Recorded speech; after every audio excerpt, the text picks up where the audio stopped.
আসসালামু আলাইকুম। ইংরেজি ক্লাস তো অনেকেই করেছেন, আজ না হয় আমার ক্লাসটা একটু দেখুন। আজকে আপনাদের সামনে কথা বলবো সাবজেক্ট ভার্ব এগ্রিমেন্ট।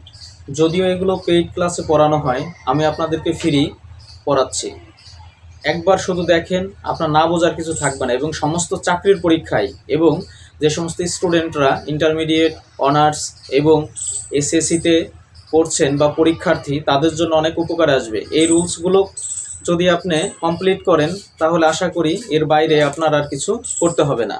আসেন আমরা পড়ার মধ্যে অনুপ্রবেশ করি। সাবজেক্ট ভার্ব এগ্রিমেন্ট, অতএব এদের সাথে সম্পর্ক কি দেখেন, মূলত সাবজেক্ট ভার্ব। তাহলে খেলাটা কি নিয়ে? সাবজেক্ট নিয়ে আর হচ্ছে ভার্ব নিয়ে, মূলত কাজই এই সাবজেক্ট এবং ভার্ব নিয়ে। তাহলে আসেন রুল 1, বাক্যের সাবজেক্ট সিঙ্গুলার হলে ভার্ব সিঙ্গুলার হবে। কি? বাক্যের সাবজেক্ট যদি সিঙ্গুলার হয়, ভার্ব হবে কি? সিঙ্গুলার। এবং বাক্যের সাবজেক্ট যদি প্লুরাল হয়, ভার্ব হবে প্লুরাল। এই জিনিসটা মাথায় রাখবেন। এই একটা রুল যদি আপনি জানেন, তাহলে মনে করেন আপনার 50% সাবজেক্ট ভার্ব এগ্রিমেন্ট কমপ্লিট হয়ে গেছে। তাহলে কি, বাক্যের সাবজেক্ট যদি সিঙ্গুলার হয়, ভার্ব সিঙ্গুলার, এবং বাক্যের সাবজেক্ট প্লুরাল হলে ভার্ব প্লুরাল।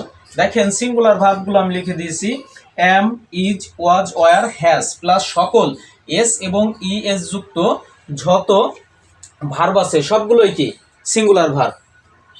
এবং plural verb are, were, have এবং সকল এস এবং ইএস যুক্ত ছাড়া যত ভার্ব আছে সব ভার্ব কি প্লুরাল ভার্ব। তাহলে আমি আবার বলে দিচ্ছি, এই জিনিসটা খুব ভালো করে মনে রাখবেন।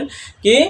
যত এস এবং ইএস যুক্ত ভার্ব আছে, এস এবং ইএস যুক্ত যত ভার্ব আছে সব ভার্বগুলো হচ্ছে সিঙ্গুলার ভার্ব।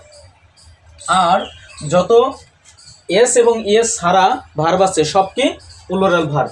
আসেন কয়েকটা উদাহরণের মাধ্যমে আপনাদেরকে বিষয়টা ক্লিয়ার করে দেই। দেখেন, দে প্লে বা প্লেস ফুটবল। দে প্লে বা প্লেস ফুটবল। এখন কোনটা হবে? কোনটা হবে আপনি নির্ণয় করেন। এখানে সাবজেক্ট আছে কি? দে। সাবজেক্ট কি আছে? দে। দেটা কি? ফ্রম। দেটা হচ্ছে দে কি? তারা। তাহলে সাবজেক্টটা কি আছে? তারা। দে মানে কি? তারা। তারাটা কি সিঙ্গুলার নাকি প্লুরাল? বলেন তো। নিশ্চয় এটা এক বছর না, তাহলে এটা কি প্লুরাল। যেহেতু দেটা প্লুরাল, তাহলে এখানে ভার্বটা গ্রহণ করবে কি প্লুরাল ভার্ব। দে কি গ্রহণ করবে? প্লুরাল ভার্ব গ্রহণ করবে, দে।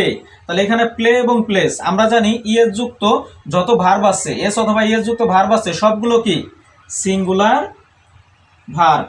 আর এস এবং ইএস ছাড়া যুক্ত ভার্বগুলো হচ্ছে কি প্লুরাল ভার্ব। তাহলে এটা কি আছে? কি দিব? যেহেতু সাবজেক্টটা আছে প্লুরাল, তাহলে ভার্বটা হবে plural. He have has done the work. এখানে সাবজেক্টটা কি? সাবজেক্টটা হচ্ছে সিঙ্গুলার। সাবজেক্টটা কি সিঙ্গুলার, হি হচ্ছে সিঙ্গুলার সাবজেক্ট। তাহলে ভার্বটা কি হবে? অবশ্যই সিঙ্গুলার হবে। ভার্ব হবে কি সিঙ্গুলার। এখানে সিঙ্গুলার ভার্ব কোনটা? হ্যাজ।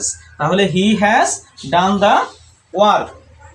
আসেন 3 নম্বরটা, দ্য স্টুডেন্টস। এখানে সাবজেক্টটা কি? The students of the easy education. Easy education, এখানে আর হবে না ইজ হবে? অবশ্যই সাবজেক্টটা কি আছে? আর। স্টুডেন্টস ছাত্রছাত্রীরা, তাহলে এটা কি প্লুরাল ফর্মে আছে না? প্লুরাল। তাহলে এখানে ভার্বটা গ্রহণ করবে কি প্লুরাল। ভার্বটা প্লুরাল কি আছে? আর।